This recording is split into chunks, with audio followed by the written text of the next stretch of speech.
أعوذ بالله من الشيطان الرجيم بسم الله الرحمن الرحيم السلام عليكم ورحمة الله وبركاته إن الحمد لله نحمده ونستعينه ونستغفره ونعوذ بالله من شرور أنفسنا ومن سيئات أعمالنا من يهد الله فلا مضل له ومن يضلل فلا هادي له.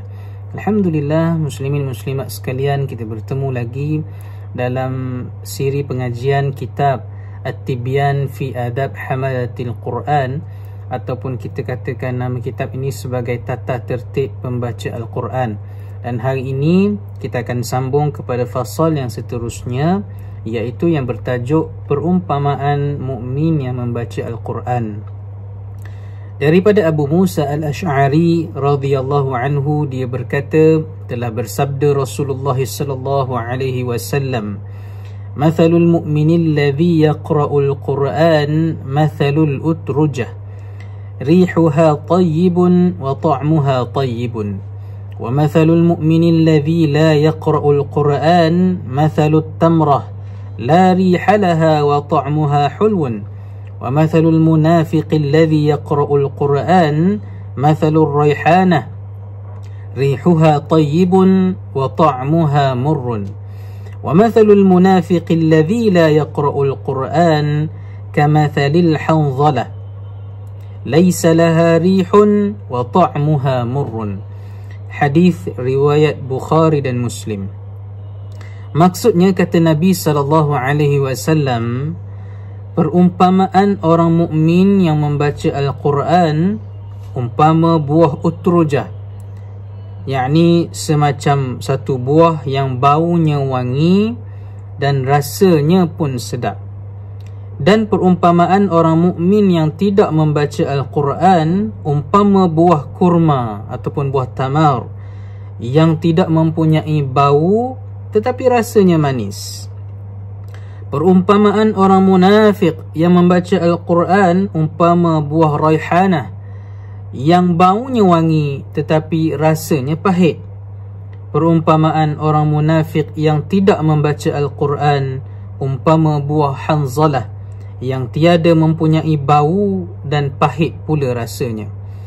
Muslimin rahimakumullah, hadis yang kita bacakan sebentar tadi memberikan perumpamaan yang sangat jelas bagaimana Nabi SAW mengumpamakan orang-orang yang membaca Al-Quran terbahagi kepada 4 golongan, 4 jenis, 4 kategori. Yang pertama iaitu orang mukmin, ianya beriman dan ia pula membaca Al-Quran. Disebutkan oleh Nabi SAW seumpama buah utrujah. Apa dia buah utrujah ni, tuan-tuan? Dia merupakan sejenis buah daripada spesies limau. Kata Nabi SAW, baunya wangi dan rasanya manis. Itulah perumpamaan yang diberikan oleh Nabi SAW bagi orang mukmin yang membaca Al-Quran dan beramal dengan Al-Quran, seperti mana buah utrujah tadi. Luarannya baunya cantik dan dalamannya juga dari sudut iman dan berpegangnya ia kepada Al-Quran itu juga baik. Dia bukan setakat membaca Al-Quran tetapi juga mengamalkan dengan bersungguh-sungguh, menjadikan Al-Quran sebagai petunjuk, sebagai panduan dalam setiap kehidupan. Bukan sahaja itu, dia membacanya pada setiap masa, tengah malam, siang, hari, dan hatinya pula sentiasa hidup dengan kalamullah. Hatinya akan tidak tenang sekiranya tidak berdamping dengan Al-Quran walaupun seketika. Inilah perumpamaan yang diberikan oleh Nabi SAW bagi orang mukmin yang sentiasa berdamping dan membaca Al-Quran, seperti mana buah utrujah. Manakala mukmin, kata Nabi, yang dia ini beriman, dia mengamalkan segala perintah daripada Allah Subhanahu wa taala. Ia mengamalkan ajaran Al-Quran dalam dirinya, tetapi ia tidak menggerakkan lidah untuk membaca Al-Quran. Kata Nabi SAW, seperti tamar, perumpamaannya seperti buah kurma Yang mana buah kurma ini tidak ada bau, tuan-tuan. Cuba tuan-tuan bau buah kurma yang tuan-tuan beli di kedai umpamanya. Tidak ada bau, tuan-tuan. Tetapi rasanya manis atau tidak? Manis, tuan-tuan. Itulah perumpamaan bagi mukmin yang tidak menjadikan Al-Quran untuk dibaca dan dialunkan, tetapi dia memperhatikan ajaran Al-Quran. Bukanlah dikatakan dia ini menentang ajaran Al-Quran, tidak. Tetapi bacaan Al-Quran itu sendiri menjadi syiar, menjadi lambang berpegangnya ia kepada Al-Quranul Karim, yang sepatutnya dijadikan amalan dan bacaan pada setiap masa dan ketika. Manakala kata Nabi SAW, orang perumpamaan orang munafik yang membaca Al-Quran, ia munafik. Apa makna munafik? Secara ringkasnya kita sebut munafik ini bermaksud di luarnya nampak zahirnya dia Islam, tetapi di dalamnya adanya sifat nifaq, sifat kemunafikan dalam dirinya. Boleh jadi ia menentang Islam di belakang orang lain, boleh jadi ia kuat beramal di hadapan orang, di belakang orang ia menjadi longlai dan sebagainya. Itulah perumpamaan munafik. Tetapi ia membaca Al-Quran, kata Nabi SAW, seumpama buah raihanah. Buah raihanah ni ataupun tumbuhan, satu namanya tumbuhan raihanah ini, baunya sangat wangi. Dari luarannya sangatlah cantik dan wangi, tetapi rasanya pahit. Begitulah perumpamaan yang diberikan oleh Nabi SAW bagi orang munafik yang membaca Al-Quran. Manakala apatah lagi orang munafik yang tidak membaca Al-Quran. Sudahlah ia ada sifat nifaq dalam dirinya, tetapi ia juga tidak beramal dengan ajaran Al-Quran.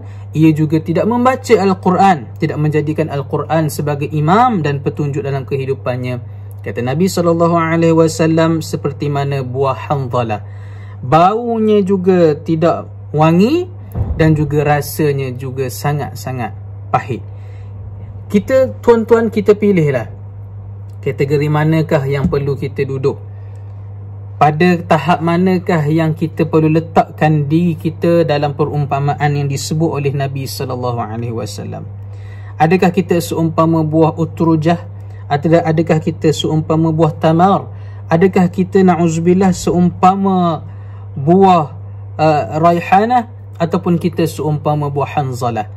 Inilah yang dimaksudkan oleh kata Sayyidina Umar Al-Khattab, bahawa Nabi SAW bersabda, Inna Allah yarfa'u bihadzal kitab aqwaman wa yad'u bihi akharin. Maksudnya sesungguhnya Allah Ta'ala mengangkat beberapa suku kaum dengan kitab ini, yakni Al-Quran, dan merendahkan setengah suku kaum yang lain. Dengan maksud orang yang sentiasa membaca Al-Quran, ia mengambil pelajaran daripadanya, tentulah akan dipandang mulia di sisi Allah Subhanahu wa Ta'ala. Manakala yang tidak membacanya akan dihinakan oleh Allah Subhanahu wa Ta'ala. Disebut juga daripada Abu Umamah Al-Bahili radhiyallahu anhu, dia berkata, aku pernah mendengar Nabi SAW bersabda, Iqra'ul Quran fa innahu ya'ti yawmal qiyamati syafi'an li ashabih. Bacalah Al-Quran, kata Nabi, kelak ia akan menjadi penjamin bagi para pembacanya di hari akhirat. Hadis yang diriwayatkan oleh Imam Muslim. Jelas daripada hadis yang kita bacakan pada hari ini, bahawa martabat mereka yang berdamping dan bersama dengan Al-Quran, sentiasa menjadikan Al-Quran sebagai panduan dan amalan dirinya, akan diangkat dan dimuliakan oleh Allah Subhanahu wa Ta'ala. Tuan-tuan, mungkin kemuliaan itu tidak nampak di mata zahir manusia ketika hidup di dunia ini, tetapi yakinlah Allah Subhanahu wa Ta'ala akan memuliakan sesiapa sahaja yang berdamping dengan Al-Quran, menjadikan Al-Quran sebagai peneman hidup yang paling setia. Susah hatinya sekiranya sehari tidak dapat menghabiskan bacaan Al-Quran dalam tempoh-tempoh tertentu. Inilah yang perlu kita latih diri kita. Apatah lagi kita baru sahaja melewati bulan Ramadan Al-Mubarak, bulan yang padanya diturunkan Al-Quran. Sepatutnya menjadi medan latihan kepada kita untuk menjadikan bacaan Al-Quran sebagai amalan yang tidak boleh ditinggalkan. Bacalah Al-Quran, tuan-tuan. walaupun sekadar satu ayat satu hari, tidak mengapalah. Itu di peringkat permulaan dan kita tingkatkan dari semasa ke semasa. Kerana jelas kita mahu menjadi golongan yang mana Nabi sebut dalam hadis yang dibacakan tadi, iaitu seperti mana buah al-utrujah.